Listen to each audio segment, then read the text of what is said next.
Hello guys! Welcome to my YouTube channel. Ngayon ay tuturuan ko kayo kung paano mag-unsend ng message sa Messenger.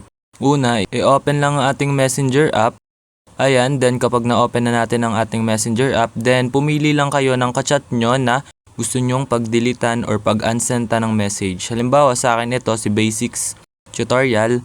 So ayan, kung makikita nyo may chat ako sa kanya dito, which is Uy. Ayan, makikita nyo naman dito yung chat ko.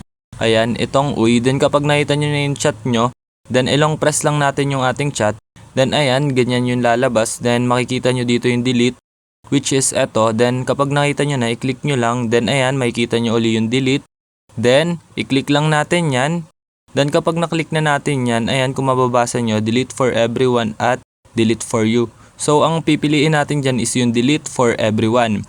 So ayan, kung mapapansin nyo, you deleted a message, which means na-delete na natin yung ating message. Ganyan lang din ang makikita niya and hindi niya makikita yung Uy na chat natin. So ayan, uulitin lang uli natin, papakita ko sa inyo, ilolong press lang natin. Then makikita nyo yung delete, which is eto. Then i-click lang natin yung delete. Then kapag na-click na natin yung delete, then ayan, may lalabas uling ganto. Then i-click natin, then ayan, makikita nyo yung delete for everyone.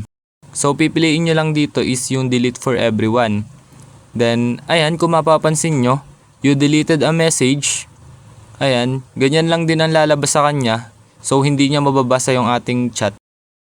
Kasi na-unsend na natin or na-delete for everyone na. So, ayun, ganun lang na makadali mag-unsend ng message dito sa Messenger. Ayun lang, thanks for watching. Subscribe me for more videos like this. Thank you!